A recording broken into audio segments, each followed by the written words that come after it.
Bienvenue au Mâche Patate, le podcast éclaté des urbainculteurs où on célèbre l'agriculture urbaine dans toute sa diversité. Des techniques de culture aux projets innovants, en passant par les enjeux et défis du milieu urbain, on réfléchit avec vous, on en jase avec nos invités et on se fait aller Mâche Patate! Bonjour, bienvenue à Mâche Patate, le podcast des urbainculteurs, un organisme de Québec qui fait la promotion de l'agriculture urbaine et du jardinage. Je suis votre co-animatrice Marie-Hélène Dubé et je suis en compagnie de ma collègue Marie-André Asselin. Salut!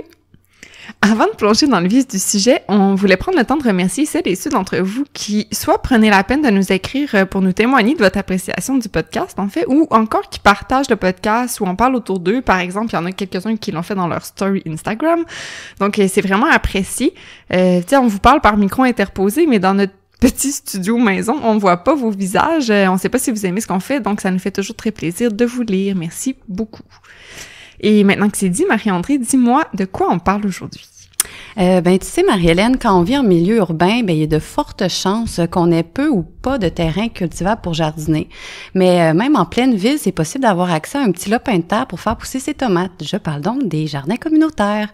On sent vraiment un engouement pour les jardins communautaires depuis quelques années qui se traduit, entre autres, par l'augmentation du nombre de jardins qui sont mis sur pied un peu partout au Québec, mais surtout par l'allongement de plusieurs listes d'attente pour l'obtention d'une parcelle. Le modèle tel qu'on le connaît est peut-être relativement récent, mais le concept de jardiner sur de petits lots pour soi dans l'espace public ne date vraiment pas d'hier. Non, puis donc on va vous faire un bref historique du jardinage communautaire avant de s'entretenir avec une personne qui a mis sur pied un jardin communautaire justement. Donc on vous résume ça en quelques phases, on pourrait dire. Donc je vous ramène d'abord à la fin du 19e siècle où on assiste à un exode rural massif en France et en Angleterre. Donc les gens quittaient la campagne pour aller travailler en ville et beaucoup d'employeurs fournissaient donc des lotissements pour la production agricole. Donc, on peut déjà imaginer des lieux avec plein de petites parcelles où les familles jardinent. Ensuite, on traverse l'océan, puis on saute quelques années. On est aux États-Unis, durant la récession des années 30. Il y a plusieurs jardins industriels qui sont mis sur place pour le bien commun. En fait, on cultive pour tous, c'est-à-dire pour les banques alimentaires. Puis ensuite, on peut penser aussi au fameux jardin de la Victoire. Donc, si vous n'en avez jamais entendu parler, les jardins de la Victoire avaient pour intention de soutenir l'effort de guerre par le jardinage. Donc, c'était à la fois pour contrer la pauvreté et la faim, puisque la nourriture était rationnée en temps de guerre. Puis aussi, on peut dire que faire pousser des légumes pour la consommation locale, disons que ça libérait un peu le transport ferroviaire pour servir au transport de biens stratégiques. Oui, stratégique. De l'après-guerre aux années 1970, le jardinage connaît une baisse de popularité. C'est lié, entre autres, à l'avènement de l'agriculture mécanisée puis de la classe moyenne. La nécessité se fait moins sentir, le jardinage est plus un loisir dans sa cour. Dans les années 70, c'est là qu'on voit vraiment les premiers jardins communautaires tels que nous les connaissons. Puis, les jardins collectifs emboîtent le pas dans les années 90, mais on comprend bien derrière tout ça que ça existait déjà d'une certaine façon. Mais là, j'avais envie de vous conter une petite histoire pour un peu me faire mentir sur ce que je viens de dire, parce que j'ai dit que les jardins communautaires se sont développés dans les années 70 au Québec, mais est-ce que vous saviez que le premier jardin communautaire au Québec a été mis sur pied en 1936? Situé à La Salle, le jardin Charles-Nagy s'étend sur plus d'un demi-kilomètre de long. À l'époque, son instigateur, Charles Nagy, souhaitait pouvoir pratiquer l'horticulture sur le terrain vague qui était situé juste derrière l'usine où il travaillait. Le terrain appartenait à la communauté religieuse des Pères Oblats qui ont répondu positivement à sa requête. Donc, la Société d'horticulture de La Salle a été fondée et administre toujours aujourd'hui le jardin. Quelle belle histoire! Ah oui, ça date quand même. Oui, c'est fou! Et donc, les jardins communautaires continuent d'avoir une place importante dans la vie de plusieurs familles ou quartiers encore aujourd'hui. Et on a eu envie de s'entretenir avec quelqu'un qui a vraiment participé à mettre sur pied un nouveau jardin communautaire pour voir comment on fait ça et pourquoi. Mais juste avant de vous présenter notre invité, on voulait vous mentionner que la présentation de cet épisode-ci est rendue possible grâce au soutien de SmartPot. Les SmartPot, ce sont des pots en jardinage en géotextile qui permettent de cultiver de tout, partout, facilement et à faible coût. Ils sont légers, durables, non cassables et se trouvent dans de nombreux formats. Aux urbainculteurs, on les utilise depuis près de 10 ans pour créer des potagers autant sur des petits balcons que sur des grands toits jardins. Et pour en savoir plus, rendez-vous sur www.smartpots avec un S à la fin, donc www.smartpots.com. Et je mentionne en passant que vous allez entendre dans l'entrevue qui suit que notre invité parle souvent de SmartPot et on vous jure qu'on ça n'était pas arrangé avec le gars des vues. Elle en parlait spontanément. Donc, sans plus attendre, on va accueillir Julie Bussière du Jardin communautaire de l'Ancienne Lorette. Salut Julie! Allô? Ça va bien? Ça va super bien. Merci pour l'invitation. Ça fait plaisir. En fait, tu as mis sur pied un jardin communautaire à l'Ancienne Lorette, comme je l'ai dit, qui a été ouvert aux jardiniers en 2016, si je ne m'abuse. Donc, je me demandais, est-ce que tu pourrais, dans un premier temps, nous le décrire visuellement pour qu'on s'imagine un peu le lieu, puis nous expliquer où il se situe dans l'Ancienne Lorette? Le jardin il a été installé sur c'est un terrain qui appartient au ministère des Transports qui devrait ou aurait dû en théorie être le prolongement de l'autoroute de la capitale. Donc c'est une grande terre principalement boisée qui traverse toute l'Ancienne Lorette à la hauteur du jardin qui est au coin de la rue de Turmel et Chanoine-Dupré à l'Ancienne Lorette. À cette hauteur-là, c'est plutôt engazonné que boisé. Okay, ouais. Donc c'est un terrain qui essentiellement servait à rien, était tondu tous les étés, entretenu.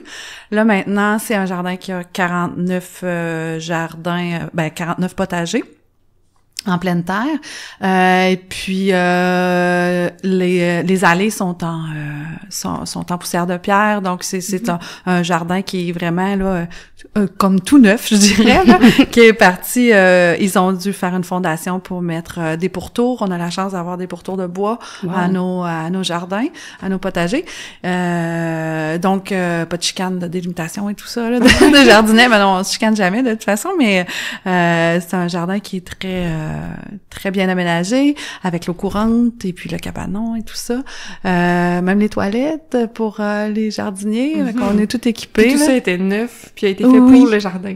Oui, en fait, c'est la ville de l'Ancienne Lorette qui a construit le jardin pour nous. Donc, tous les matériaux, tout ça, la main-d'œuvre, ça a été fourni par le jardin. Puis nous, on a fourni tout ce qui est matériel en allant chercher essentiellement des partenaires.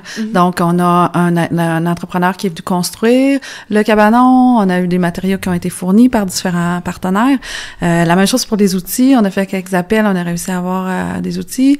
Donc, le jardin, le comité de jardin en a fait une partie, mais essentiellement, c'était construit là de A à Z par la ville de l'Ancienne Lorette là, sur ce terrain-là qui était pas utilisé. Puis il y a encore de l'espace, là. Peut-être dans le futur, on sait jamais.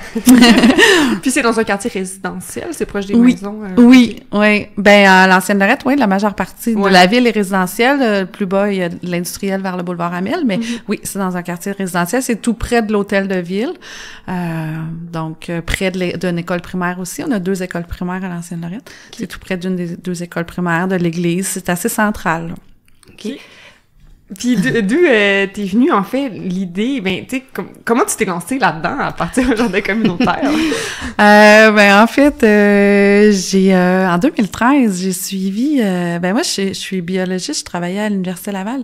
Puis j'aime beaucoup la formation continue, même encore aujourd'hui, là, je travaille plus en recherche à l'université, mais je fais encore beaucoup de formation continue. Puis je m'étais inscrite au cours de... ils appelaient ça l'école d'été en agriculture urbaine. C'est un cours qui durait une semaine. C'était la première édition, donc 2013. Puis moi, j'avais toujours eu des idées de me partir en affaires, entre autres, en horticulture et tout. Okay. Fait que c'est tout mon bagage. J'ai aussi étudié en production horticole. Fait que, OK, go, un cours d'agriculture urbaine. Pourquoi pas? Puis c'est comme ça que m'est venue l'idée. Ça a mijoté. C'est un cours qui dure une semaine, mais c'est l'été. Mais à l'automne, j'ai rencontré un conseiller municipal par hasard dans ma rue, disant « un jour, je vais vous appeler, j'ai peut-être un projet là de jardin communautaire. » Puis, c'est la graine n'est pas semée. Ça, c'est un mauvais jeu de mots. Mais bon, en tout cas, c'est pas tombé dans l'oreille d'un sourd. On va dire ça comme ça. C'est lui qui m'a contacté peu de temps après, puis en disant, Julie, go, ça te tente, ton jardin communautaire? Okay. On y va. Belle surprise. C'est sûr qu'il m'a pas donné le OK comme ça, mais il a dit, tu sais, viens, on va en jaser, puis on va rencontrer les personnes qu'il faut. Étant une petite ville, on n'a pas beaucoup de niveau hiérarchique, tu sais, dans une grande ville, c'est peut-être plus difficile, mais nous, on s'assoit avec le maire, avec les conseillers, avec les directeurs des travaux techniques, des travaux publics. C'est très simple. Donc, c'est comme ça que c'est arrivé. C'est sûr que là, on parle de 2013, fait qu'il y a eu du travail à faire, c'est sûr. Ouais. 2015, on a fait comme une pré-année pour le jardin, la question de stimuler un peu les gens, puis de recruter des futurs membres, des futurs bénévoles aussi, là. On a offert 4 jardinets dans la ville. C'était essentiellement, la ville nous a prêté des gros bacs à fleurs qu'on a mis dans la ville en potager libre-service. Ben nous, on les appelle comme ça, là, c'est un peu le principe des incroyables comestibles. Exactement. Donc, il y en avait 4 dans la ville, là, devant les écoles, l'église, tout ça, puis on avait mis un petit écriteau disant c'est offert par le futur jardin communautaire. Si vous avez un intérêt, on avait ouvert notre site web et tout ça, la page Facebook. Fait que ça a été notre première année comme ça. On a réussi à intéresser les gens, puis un bon coup marketing. Exactement, c'est ça que je pensais, créer un engouement autour d'un... Ben oui, parce que, tu sais, peu de temps avant, j'étais encore toute seule là-dedans, puis là, je voulais savoir s'il y avait des gens qui voulaient s'impliquer, tout ça, puis j'ai été mis en contact avec la table des saines habitudes de vie de l'ancienne Lorette, qui relevait de Québec en forme. Okay. Et puis on a eu du financement et tout ça, puis on a pu aller de l'avant avec l'équipe de la ville, dans le fond, pour concevoir c'était quoi notre jardin idéal. On a pris le temps. C'est vraiment important là quand on se lance dans un projet comme ça. Ben moi j'étais chargée de projet avant, fait que je voyais tout ça là. T'avais quand même le bagage nécessaire pour faire ce genre de projet là.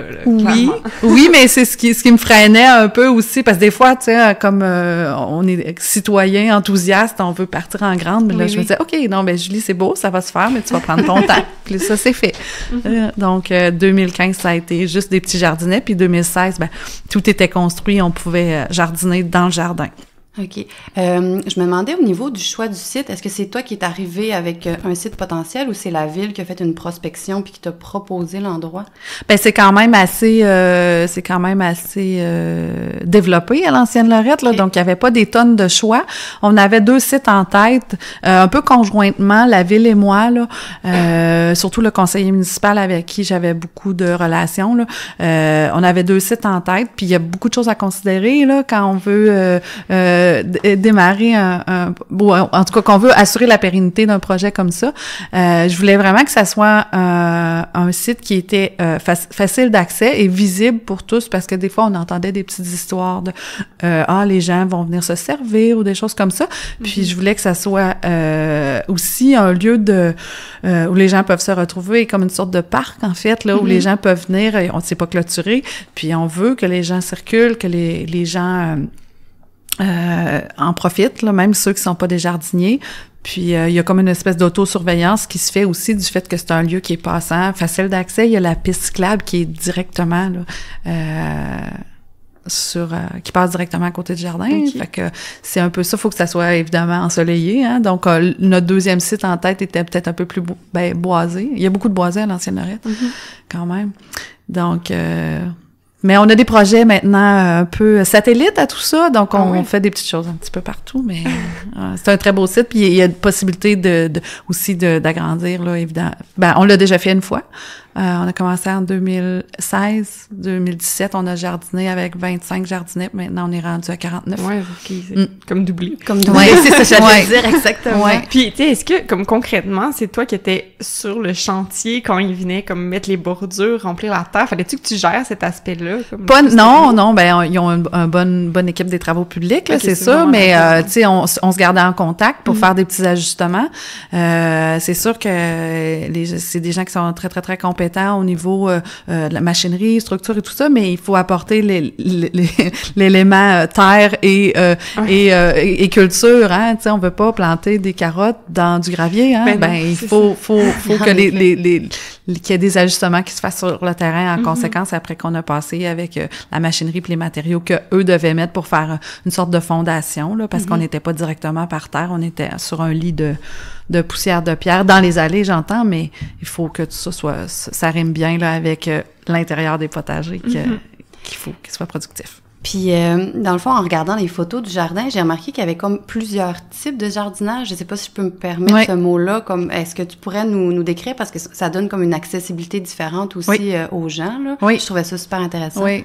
Ben, c'est un jardin communautaire, donc il y a des lots qui sont privés, les 49 potagers dont je parlais tantôt. On a une grande plate-bande qui est notre potager libre-service principal où les gens peuvent se servir. Chaque jardinier plante un petit peu des restants, là. Mettons, on a 6 plants de tomates, on en voulait juste 4. Bon, on va les planter là. Fait que ça se fait un petit peu naturellement, tout ça. Puis les gens, après ça, les passants peuvent se servir. On a quelques smart pots qui sont en libre-service exactement de la même manière. Puis on en a entre... une vingtaine qui sont de smart pots qui constituent notre jardin des enfants. Wow. Ça, c'est très important au jardin. C'est une des écoles primaires de la ville, comme je disais, est proche. On reçoit pratiquement tous les élèves de l'école. En fait, on l'offre à tous les professeurs qui veulent venir. Wow. Je lance, là, quand c'est le temps, là, une grille horaire, puis les professeurs s'inscrivent. Ils arrivent avec leurs élèves à pied. Ça se fait très bien. Puis, donc, on remplit comme ça cette vingtaine de jardinets-là, de smart pots-là, avec les élèves. Chaque classe vient planter un smart pot, mais après ça ne constitue plus nécessairement leur smart pot. Okay. C'est le jardin des enfants. Okay. Le jardin des enfants, le principe, c'est que ça a été planté par des enfants et que les enfants se servent comme ils veulent. C'est un libre service, mais pour les enfants. Okay. Donc, puis ils adorent ça et c'est extraordinaire, là. Les enfants, ils viennent planter, puis après ça, ils reviennent avec leurs parents, puis ça leur donne un lien avec le jardin parce que c'est évidemment, c'est pas tous les enfants qui ont la chance d'avoir le jardin avec leur famille, leur lot privé, mais là, à ce moment, avec ça, ils ont un lien direct, ils s'approprient le jardin, puis quand ils reviennent, ils disent pas « Viens voir le jardin qu'on a planté », ils disent « Viens voir mon jardin ». Ça, c'est vraiment extraordinaire à voir, là, quand ils reviennent tout l'été. Puis, on reçoit aussi le camp de jour, puis c'est un peu les mêmes élèves. Okay. Donc, on a reçu au printemps les jeunes pour planter, mais on reçoit après ça, durant l'été, ces mêmes jeunes-là, ou presque, là, qui viennent visiter, puis qui, encore une fois, sont très fiers de ça. C'est parfait, ça, parce que c'est souvent l'enjeu des projets scolaires, là. Oui. L'été, c'est là que la culture se fait, mais il n'y a pas d'école. Fait que, exactement. D'avoir un maillage avec le camp, c'est pratique. Oui. Exactement. Ça a toujours été une problématique. Comment qu'on fait pour travailler avec les écoles primaires parce qu'il y a personne l'été. Nous, on les reçoit à place au jardin. Ensuite, c'est tous les jardiniers qui s'en occupent. C'est-à-dire que l'arrosage se fait ça fait partie des tâches communes de nos jardiniers d'arroser les jardins des enfants. Okay. Puis ça se fait tout naturellement. Ça se fait très bien, là. Les gens viennent arroser quand ils voient que le jardin des enfants a besoin d'arrosage, ils le font. Puis c'est ça. Après ça, c'est ça, le PVE, c'est le programme vacances-été, c'est le nom du camp de jour à l'Ancienne Lorette. Viennent nous visiter, puis ça fait le lien. Ouais. Puis à l'automne, ils reviennent aussi. Certaines classes, là, ils reviennent plus librement, mais certaines classes viennent. Évidemment, c'est plus les mêmes groupes qui étaient là au printemps parce que l'enfant qui est en 3e année est rendu en 4e année, mais c'est pas grave. Il y a certains professeurs qui reviennent d'eux-mêmes récolter parce qu'il reste encore des choses à récolter au mois de septembre dans le jardin des enfants. Puis il y a certains professeurs qui m'écrivent en disant j'ai fait une petite dégustation avec mes élèves avec ce qu'on est allé récolter dans le jardin. C'est super. Puis dans le fond, durant la saison, est-ce qu'il y a des activités qui sont faites de vulgarisation, d'accompagnement au jardinage? J'ai vu qu'il y avait un hôtel à insectes, je crois. Oui. Il est quand même assez gros, même. Oui, il est assez gros, il est beau, il fonctionne bien, surtout. Okay. Un hôtel à insectes, nous, on l'appelle l'hôtel à pollinisateur, là. Il faut savoir que il faut s'en occuper un petit peu.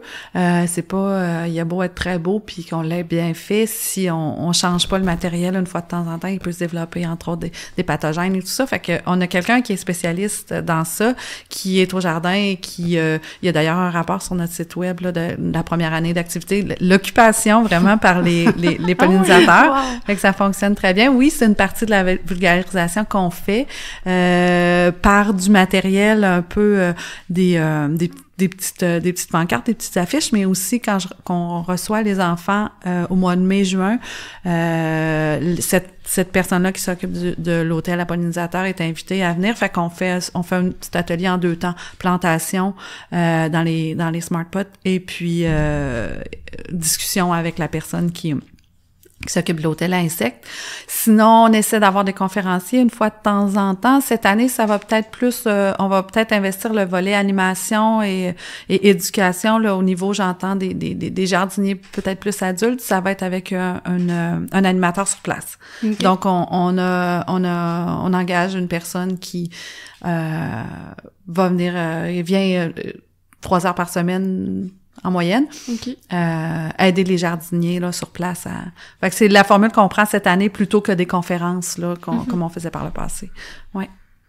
Puis dans le fond là, en tout cas, j'en comprends que la réception dans la communauté a l'air super bonne. J'imagine que vous avez pas eu trop de misère à combler les lots. Non, c'est ça. Au contraire. Ouais, au contraire. Ben c'est ça, on est victime un petit peu de notre succès dans le sens qu'on a une grosse liste d'attente. On aimerait ne pas en avoir. On aimerait que le jardin soit immense, mais qu'il puisse accueillir tout le monde. Mais là, on y va par étapes. Hein. C'est ça. La réception, elle est très, très bonne. Je reçois régulièrement, là, c'est sûr, des demandes pour être sur notre liste d'attente. Puis, tu sais, les voisins qui habitent vraiment comme à côté, là, est-ce que ça créait un enjeu au départ quand ils voyaient qu'il se passait des choses sur le terrain? Puis, comme, est-ce que ça les inquiétait qu'il y ait tout d'un coup quelque chose en arrière de chez eux? Je vous dirais, je me suis pas vraiment occupée de ce volet-là parce qu'on a un très bon conseiller municipal qui, celui avec lequel j'ai fondé le jardin, je pourrais dire, là, est très impliqué dans la communauté physiquement, donc il a fait sa petite tournée pour parler aux gens. Okay. Donc oui, ça s'est très bien passé. Puis je parle à des voisins assez régulièrement, puis ils sont très heureux. C'est sûr qu'au début il y avait une petite des inquiétudes par rapport par exemple au stationnement parce qu'on n'a pas de stationnement, les gens stationnent dans la rue, mais ça se fait très bien. Il y a rarement 25 jardiniers en même temps. Donc, ça se fait tout naturellement. Puis, non, je pense qu'on dérange pas vraiment personne, là. En tout cas, on est très ouverts si les gens ont des plaintes à formuler, mais on n'en a jamais eu. Et ça se passe très bien, ouais. OK. Puis, je me demandais si tu as éveillé, dans le fond, une passion chez quelqu'un puis qui voudrait comme se lancer dans le projet de mettre sur pied un jardin communautaire. Est-ce que tu pourrais rapidement juste donner comme quelques conseils pour que ça aille bien? Oui. Mais j'ai cru comprendre prendre son temps. Oui, c'est très important de pas aller trop vite. Exactement. Il faut s'y prendre à l'avance, ne serait-ce parce que, ben c'est sûr qu'on a des gens un peu à convaincre là, qu'on est que c'est un bon projet puis qu'on est une bonne équipe pour le faire. Faut joindre des gens à nous. D'autres, c'est tout un travail bénévole, c'est sûr là, le conseil d'administration et tout. Donc ça, faut y penser en amont. Mais pour ce qui est des travaux, en fait, des fois, les gens me questionnent, j'aimerais ça faire un jardin communautaire l'année prochaine, mais même si on est en novembre, là, ben, c'est pas l'année prochaine que vous allez pouvoir le faire, selon moi. C'est l'autre d'après, parce que, même si on est à l'automne, puis on a l'idée, les travaux, faut qu'ils se fassent à l'automne, pour différentes raisons. Si vous travaillez avec une municipalité, dans le fond, l'automne, c'est peut-être un peu plus tranquille au niveau des travaux publics, parce que si vous avez la chance que c'est les travaux publics qui réalisent les travaux pour vous, ben au printemps, ils sont assez occupés, hein, les fameux nids de poules et compagnie, les débordements de rivières et tout. Donc, ça va être trop précipité là pour être capable de jardiner à la saison prochaine. Donc, il faut être capable de faut prévoir, moi, je pense, l'idéal, les travaux à l'automne. C'est ce qu'on a fait dans les deux cas, dans la construction du jardin et dans la phase 2, quand on a agrandi. Tout a été fait tranquillement à l'automne. C'est sûr, des fois, le gel arrive et tout ça, mais on est rendu assez loin dans nos travaux, puis il y a des petites choses qui peuvent se faire au printemps, mais si on prévoit tout au printemps, c'est trop. Ça va être difficile de jardiner. Donc, c'est vraiment de s'y prendre le plus d'1 an à l'avance. Puis, de s'adjoindre là, vraiment une bonne équipe de bénévoles, voir s'il y a un intérêt là, dans votre quartier, dans votre milieu. Nous, c'est peut-être plutôt à l'ensemble de la ville. C'est une toute petite ville, Ancienne-Lorette. Donc... c'est un peu la base, en fait, parce qu'il y en a, c'est ça, qui partent avec des projets de jardin, des fois, qui se disent « Ah, moi, je pense que c'est vraiment une bonne idée, je vais faire ça là, mais dans le fond, il n'y a pas de besoin ou il n'y a pas de demande autour. » Fait que ça tombe un peu à plat. Exactement. Nous, ben moi, je savais pas. En fait, quand j'ai rencontré le conseil municipal, j'ai dit, ben là, on va sonder les gens. S'il n'y a pas d'intérêt, s'il n'y a pas de besoin, Tu sais, que peut-être qu'on n'est pas une ville assez dense pour que ça vaille la peine. Peut-être qu'il y a assez de gens qui ont des terrains. Mais non, là, il y avait dans le fond, ce qu'on a fait, c'est qu'on s'est pris, dès qu'on a pu, on a une fête il y a j'ai oublié le nom, là, mais la fête de l'ancienne Lorette, là, le Festival Loretain, voilà, le nom me revient. Le Festival Loretain qui a lieu à tous les étés, au mois d'août. Puis les organismes communautaires sont invités à mettre à avoir un kiosque. Donc, ça a été l'occasion de recueillir des noms de personnes soit intéressées à s'impliquer ou intéressées à avoir un jardin. Puis, c'est là qu'on a ramassé les noms, formé un comité. Puis, après ça, on a eu notre pré-année 2015 avec ces gens-là. Puis, on a constitué une bonne base. Puis, les partenaires aussi, c'est un point important, je trouve, dans un projet comme ça. Moi, le projet, je dis moi, là, mais toute l'équipe, on le voulait comme ça. On a eu autant des partenaires au niveau du matériel. Je parlais de cabanons, puis de construction, puis de pelles et tout ça, d'outils. Mais aussi nous, on voulait vraiment qu'il y ait aussi des partenaires communautaires. Donc, dans notre cas, Saint-Vincent-de-Paul, qui viennent jardiner gratuitement au jardin, puis aussi auquel on donne les surplus de récolte s'il y en a. Un organisme qui s'appelle Rayon de Soleil dans le cas à l'ancienne Lorette, qui travaille avec les aînés. Les écoles, on a le projet avec l'école primaire, mais maintenant on a un avec la deuxième école primaire qui est située plus loin. On en a offert un beau projet de Smart Pot en façade de la polyvalente. Okay. Donc, tu sais, d'essayer de stimuler les gens, ça fait un projet qui est gagnant, là, d'avoir beaucoup de partenaires. Puis on y va selon, tu sais, on force pas la main à personne, on lance les idées, ça mijote. Des fois c'est instantané, des fois ça vient 2-3 années plus tard. Ouais. Puis au niveau du financement, en dehors des partenaires justement qui offrent du matériel puis tout, est-ce que c'est pas mal toute la ville, aux frais de la ville, ou c'est... En fait, au niveau des infrastructures, tout a été assumé par la ville, sauf le cabanon, les outils, les boyaux, tout ça. Mais dans ce qui est du roulement là annuel, chaque jardinier paie son lot. Donc ça, c'est une source de revenus. On a aussi des dons des députés. Provinciaux, fédéraux, à chacune de nos activités. Puis notre activité de financement principale, c'est notre fête des récoltes qui a lieu à la fin de l'été, qui est une grande épluchette de blé d'Inde où on invite toute la ville. Donc, les gens paient à coût modique, là, les maïs, puis c'est vraiment une belle activité, là. Tous les entre autres des desserts que nos jardiniers font. Le matin, là, on les avertit à l'avance, mais le matin, on voit toutes sortes de beaux desserts arriver, là, avec les ingrédients décrits dessus. Puis, fait que là, il y en a une qui a fait des muffins, l'autre a fait de la gazpacho, puis, tu sais, les gens se procurent ça, achètent ça, mais ça a été tout donné par nos jardiniers qui contribuent puis qui sont fiers de ce qu'ils font. Puis ça, c'est notre principale activité de financement, mais je vous dirais que c'est comme on va chercher ce qu'on a besoin avec des partenaires, les fertilisants, si on en a besoin. On fonctionne en culture biologique, donc c'est toujours des fertilisants biologiques qu'on utilise. Souvent, on va cogner à la porte des jardineries. Si on a besoin de plants pour le jardin des enfants, on fait affaire, il y a Fierbourg, entre autres, l'école d'horticulture, où on va chercher des plants, ils nous parrainent un peu pour ça. Donc, au niveau du roulement, on n'a pas besoin d'un gros financement.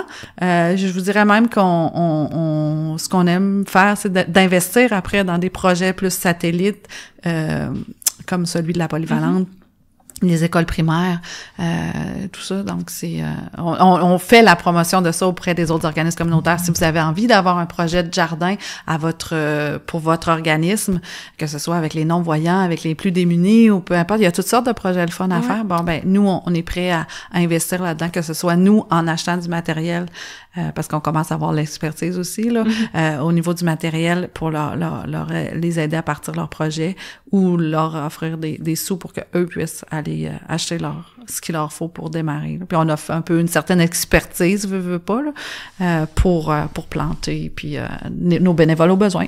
Oh, ben c'est vraiment inspirant, je trouve, tout ça. Merci. C'est comme même plus qu'un jardin communautaire. On dirait que c'est vraiment comme créer des liens dans la communauté. Ouais, vraiment, là, c'est ça prend beaucoup plus d'ampleur que juste le jardin, finalement. Ouais, le mot communautaire prend tout son sens, effectivement. Avant de parler davantage du fonctionnement là, interne du jardin communautaire, on va prendre juste un petit 2 minutes puis on va aller écouter notre capsule horticole. Oh les petits pois, les petits pois, les petits pois, c'est un légume très tendre. Oh les petits pois, les petits pois, les petits pois, ça ne se mange pas avec les doigts. Le basilic occupe certainement une place de choix dans le potager de plusieurs jardiniers. On adore ses arômes, il nous permet de faire de merveilleux pestos pour l'hiver et en saison, il est le symbole de la cuisine estivale. Certains arrivent à en faire de vrais petits arbustes touffus et fournis, tandis que d'autres ne font pousser qu'un chicot avec quelques petites feuilles. Quel est donc le secret? La réussite d'un beau basilic commence par la sélection de votre plant. Si vous le semez vous-même, ce ne sera pas un problème, mais si vous le procurez à l'extérieur, soyez vigilant. Pour donner un effet chargé dès l'achat, il y a souvent une quantité impressionnante de semences mises dans le même pot. Vous aurez l'impression d'avoir instantanément un beau plant, mais ce sont en fait une multitude de petits plants de basilic qui se compétitionnent et mourront assurément si vous ne posez pas une action. Dans ce cas, je vous recommande fortement de séparer délicatement ces plants dans d'autres pots, vous en sortirez gagnant. Une taille vigoureuse de votre basilic est réellement la clé du succès. Votre rôle est de supprimer la dominance apicale afin de stimuler la production des bourgeons axillaires. Supprimer quoi? Dites-vous qu'à l'aisselle de chaque feuille de votre plant de basilic se trouve un bourgeon en attente. Sa croissance est inhibée par les feuilles qui sont au sommet de chaque branche. On peut dire que ce bouquet domine et continue sa croissance en créant l'élongation de la tige. Si vous retirez ce dit bouquet, vous allez en quelque sorte réveiller les bourgeons en dormance de la tige et faire apparaître une multitude de nouvelles pousses. Boum! Un plant touffu. On appelle communément cette pratique « pincer son basilic ». Retirez régulièrement les bouquets dominants de votre plant en coupant la tige juste au-dessus d'un groupe de 2 feuilles. Cela empêchera également la floraison tout en stimulant la production de feuilles. Vous profiterez de votre basilic tout au long de la saison et il restera vigoureux. Ce type de coupe n'est pas spécifique au basilic, vous pouvez l'appliquer à plusieurs fines herbes telles le romarin, le thym, la sarriette, l'origan, l'estragon, la menthe et la sauge. Bonne taille! Donc, on est de retour avec Julie, puis en fait, on voulait aborder plus l'aspect technique d'un jardin, parce que là, c'est certain que tu as convaincu tout le monde, puis tout le monde va vouloir avoir une parcelle de jardin communautaire. Donc, pour commencer, question vraiment de base, est-ce que je dois être un jardinier expérimenté pour avoir une parcelle? Non, en fait, non, pas du tout. Il faut avoir un intérêt, mais il y a une belle chimie qui se crée entre les jardiniers où chacun aide les autres là à la hauteur de ce qu'il est capable. Nous, au jardin communautaire, tantôt je parlais de partenaires, on a la chance d'avoir la bibliothèque municipale qui nous a offert une très belle bibliothèque de base. Donc, on a une bibliothèque sur le site du jardin, dans le cabanon, avec beaucoup d'ouvrages de référence très, très actuels. Oui, en fait, on a cogné à leur porte en leur demandant si on pouvait commencer avec quelque chose à ce niveau-là. Puis oui, on a eu des belles... des beaux dons là en fait, mais c'est des beaux livres tout neufs qui sont très actuels là. Et puis donc ça c'est quelque chose de bien aussi si les gens ont une problématique particulière et tout ça. Puis on offre, comme cette année, on a offert là en début de saison au printemps là un petit atelier comment planifier son jardin, comment faire un peu son plan de jardin. Puis mais je dirais que c'est beaucoup l'aide là entre les jardiniers si les gens ont besoin. Mais il y a beaucoup de vous en faites partie, là. Il y a beaucoup d'informations qui circulent assez facilement sur Internet. Donc, il y a beaucoup la page Facebook. Moi, j'encourage beaucoup. Des fois, on a des jardiniers plus âgés ou autres, puis ils disent, moi, j'ai pas de compte Facebook. C'est pas grave, la page, elle est ouverte à tous. Allez la consulter. Et on fait circuler plein d'informations. Donc, les gens ont tout l'hiver un peu pour se préparer. Puis maintenant, on fait on attribue les lots plus hâtivement là durant l'hiver là, pour que les gens puissent savoir parce que si on est rendu à vous sur la liste d'attente pour octroyer un lot, c'est le fun de le savoir tôt puis de se préparer un petit peu là. Mais il y a personne qui va venir vous dire que vous jardinez pas comme il faut là. Et puis personne n'est expert au sein des jardiniers non plus. Tout le monde apprend rapprochement d'un peu tout le monde, puis ça se fait naturellement. Puis, comment on fait pour rejoindre un jardin communautaire? Mettons qu'on veut vraiment, on n'a pas de place sur notre terrain, on veut rejoindre un jardin. Comment ça se passe? Ben, beaucoup de jardins ont des listes d'attente. Donc, la façon de faire, c'est de contacter le jardin ou votre municipalité qui est souvent en lien avec le jardin communautaire, qui va vous guider pour pouvoir vous inscrire sur une liste d'attente. Puis, je vous dirais, même si vous n'êtes pas certain, ça vaut la peine de donner votre nom, ça vous engage à rien. Puis, les listes d'attente étant longues, ben c'est peut-être pas l'année prochaine que vous allez avoir un lot, c'est peut-être dans quelques années, donc ça vaut la peine, même si ça fait juste mijoter dans votre tête, de vous inscrire là, le plus tôt possible là, pour avoir un lot dans le futur. Puis, bon, c'est à mon tour cette année, j'ai eu ma parcelle. Est-ce que je peux y planter n'importe quoi? Est-ce que je peux, dans le fond, avoir la régie de culture que je veux? Ou est-ce qu'il y a quand même une espèce de réglementation ou un cadre là qui dicte un peu qu'est-ce qu'on peut mettre et comment? Ben c'est sûr qu'on favorise tout ce qui est comestible. Nous, au jardin, on incite les gens à mettre un petit peu de fleurs pour alimenter aussi notre hôtel à pollinisateur, pour que ça soit un vrai écosystème. Là. Mais c'est sûr qu'on favorise là, les fleurs comestibles. Mais principalement du comestible. Nous, on a une liste là en fait, on a essentiellement 2 plantes qui sont interdites. C'est la menthe et les framboises. Puis très envahissant, oui, parce qu'ils sont envahissantes. Mais on en a de la menthe en smart pot. Okay, donc, des gens peuvent aller se servir. La même chose pour les c'est pas en smart pot, c'est en plate-bande, mais on a des framboises aussi. On essaie d'avoir on a pas mal de petits fruits là sur le site du jardin. Essentiellement, les gens plantent un peu ce qu'ils veulent. On a aussi des restrictions au niveau de la hauteur. Ça nous est arrivé j'ai déjà vu dans d'autres jardins communautaires, je pense, comme des tournesols, mettons, on n'avait pas le droit dans certains jardins parce que c'est trop haut. Nous, c'est dans nos règlements, on peaufine nos règlements chaque année, là. Cette année, c'est justement, on a ajouté dans nos règlements qu'il fallait choisir des espèces qui sont pas trop grosses. Parce que c'est sûr qu'il y a des tournesols de 8 pieds de haut, ça risque de faire de l'ombre sur votre voisin. Mais ça se passe très bien, là. Il s'agit de pas envahir sur l'eau des autres, mais sinon, dans votre jardin, là, vous y allez un peu comme vous le sentez, là. Puis, est-ce que, dans le fond, tantôt tu parlais d'engrais biologiques, est-ce que, dans le fond, chaque jardinier, dans le fond, c'est vraiment la façon de faire, donc c'est pas de pesticides chimiques, puis engrais bio pour tous? Pour tous. On se qualifie pas de biologique parce que on se qualifie plus d'écologique. Tantôt j'ai dit biologique, mais dans le fond on n'exige pas les semences et les plants bio.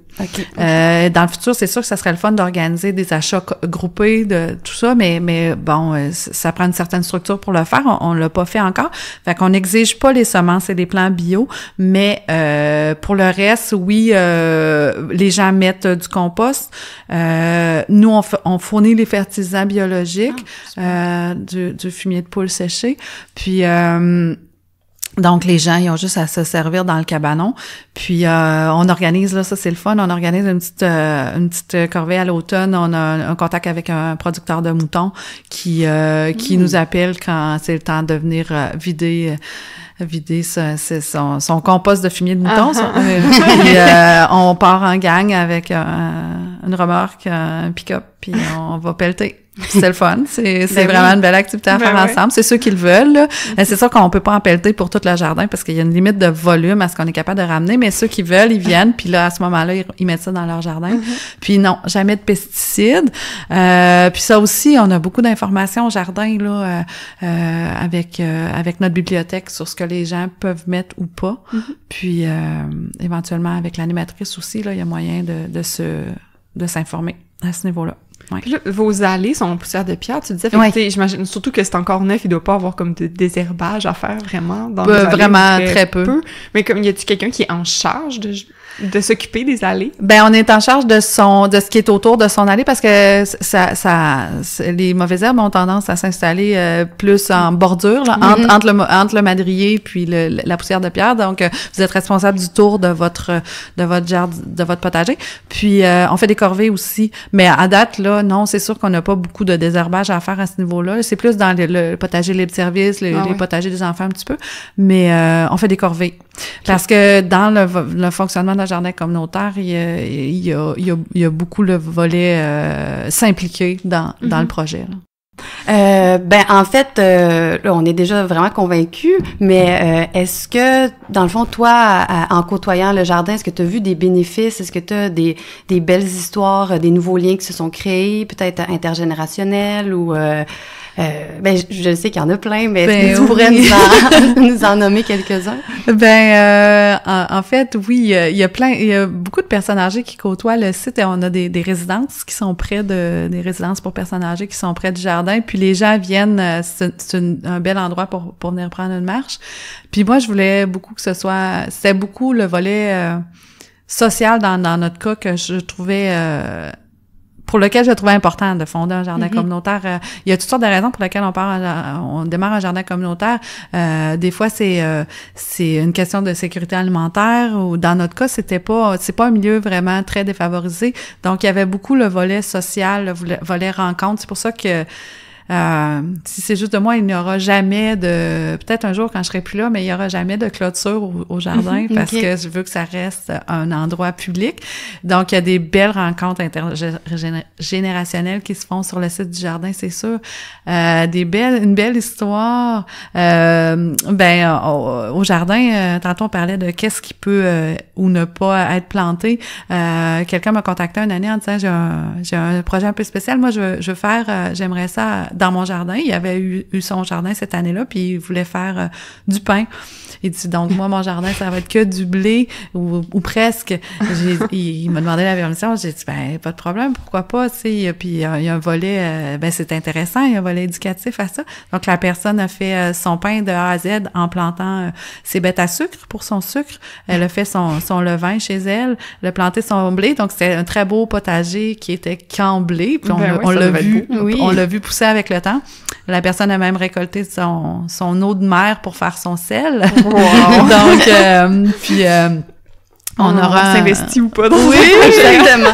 Oui, c'est vraiment un projet dans ce cas-là. Là, c'est vraiment intéressant. Fait que je vais voir les autres années qu'est-ce que cette personne-là nous proposera, mais c'est un projet en soi. Il y a plein. Tu fait un pain finalement? Oui, ça a fonctionné. C'est sûr que les parcelles sont pas immenses, donc ça donne pas un gros sac de farine. Mais oui, la personne a fait son pain. Wow. Puis la farine était très bonne. Donc c'est clairement que ça a dû susciter l'intérêt puis la curiosité, puis automatiquement ça crée des liens. Puis clairement, moi je suis comme curieuse de savoir s'il a moulu lui-même sa farine ou quoi. Oui, je pense que oui. En fait, là, c'est ça. Je pourrais mettre de l'information, vous donner l'information. La personne a fait un petit rapport là, sur sur son aventure, vraiment. Cool. On pourrait mettre ça sur la page de l'épisode. Tout à éventuellement, fait. Oui, je pourrais vous envoyer ça. Puis donc des belles rencontres toujours. C'est très très très très positif là. Des fois les gens ont des craintes là. Nous ça c'est tout se passe là, relativement bien là. C'est sûr que des fois il y a des plantations incontrôlables ou des choses comme ça là, mais non, ça se passe. Il y a beaucoup de bénéfices à avoir un jardin communautaire. On n'en doute pas. On est très convaincus d'avance, nous. Je te remercie beaucoup, Julie. C'était vraiment intéressant. Je suis certaine que tu as convaincu plein de gens. Puis c'est vraiment des beaux projets. Puis ça l'amène tout plein de bénéfices pour la ville. Fait que c'est le fun. Puis là, on te rencontrait pour parler de jardin communautaire, mais on voulait aussi te laisser parler de comme un autre projet que tu as qui s'appelle Vers Métal. Ah, bon. Si tu veux en glisser un mot, tu peux en parler un petit peu. Oui, en fait, Vers Métal est né en même temps que le jardin, que l'idée du jardin. Okay. Moi, je suis biologiste, je travaillais en recherche à l'Université Laval, puis j'ai quitté pour fonder mon entreprise et pour fonder le jardin. Ça s'est fait en même temps, tout ça. Vers Métal, c'est une compagnie que j'ai avec mon conjoint qui, lui, travaille dans le métal. Donc, c'est des objets horticoles qui sont faits de métal. C'est plantes et métal, toujours. Beaucoup, on fabrique des murs végétaux, mais aussi des objets comme des pots, des cache-pots, des objets qui sont plus de l'ordre de la décoration, mais toujours avec du vivant. Toujours, c'est bien important pour moi. Puis aussi, on a un volet qui est plus aménagement paysager où on travaille le métal au niveau extérieur là, avec les gens dans leurs projets ou avec des entreprises là, en aménagement paysager. OK. Fait qu'on vous invite à aller voir le site de Vermétal. Puis d'ailleurs, on a sur la boutique des urbainculteurs, je pense, on a un de vos petits murs. Fait que oui, c'est super beau. Fait que merci. Voilà. Merci, Julie. Ça m'a fait plaisir. À bientôt. Alors, en tout cas, ça nous donne vraiment le goût de rejoindre un jardin communautaire, surtout quand on est vraiment en ville, justement, puis qu'on n'a pas beaucoup d'espace. Là, c'est pas mal le fun d'avoir accès à une parcelle comme ça. Puis, on n'en a pas vraiment beaucoup parlé dans l'entrevue, mais il existe aussi des jardins collectifs. Donc, c'est 2 types de jardins auxquels on peut avoir accès en ville. Donc, la distinction principale, c'est qu'un jardin communautaire, on a vraiment notre lot qu'on gère, dont on est responsable, où on cultive des choses pour nous, ou en tout cas, on fait ce qu'on veut avec les récoltes, finalement. Alors que le jardin collectif est comme une très grande parcelle où le groupe, en fait, tous les membres vont jardiner ensemble, se séparer des tâches et se séparer des récoltes. Si je me trompe pas, c'est pas mal ça. Non, je pense que c'est ça, exactement. Puis aussi, c'est le fun, c'est ça, de voir, on sait qu'il y a un engouement de plus en plus grand pour le jardinage communautaire, puis entre autres, nous, à Québec, on sait qu'il y a beaucoup de jardins communautaires qui s'en viennent, fait que ceux qui sont sur des listes d'attente, là, ça devrait s'en venir, on espère bien. Soyez patients et courageux. Et vous l'avez entendu en début d'épisode, on était commandité par SmartPot, les pots de jardinage en géotextile qui permettent de cultiver de tout, partout, facilement et à faible coût. Visitez le site web smartpot.com pour en savoir plus. Et pour nous donner un coup de pouce, abonnez-vous donc au Mange Patate, parlez-en autour de vous, puis si vous aimez ça, laissez-nous de bons commentaires, c'est tout le temps vraiment intéressant de pouvoir vous lire. Oui, puis aussi, on a une invitation pour vous, parce que si vous suivez un peu les urbainculteurs en dehors du podcast, vous savez probablement qu'on vient de déménager. Alors, nos locaux ne sont plus en face de la gare du Palais sur la rue Saint-Paul, mais nous sommes maintenant au Grand Marché de Québec. Donc, on vous invite à venir nous visiter, voir notre nouvel espace, nous dire un petit coucou. Puis d'ailleurs, Marie-André et moi, on a travaillé à une petite exposition sur l'agriculture urbaine que vous allez pouvoir venir zioter. Oui. Aussi, dans les prochains mois, on va offrir diverses activités au sein du Grand Marché. Donc, tenez-vous au courant de nos activités sur notre site web. Et pour Mange Patate, on se retrouve dans 2 semaines. À bientôt! Bye bye!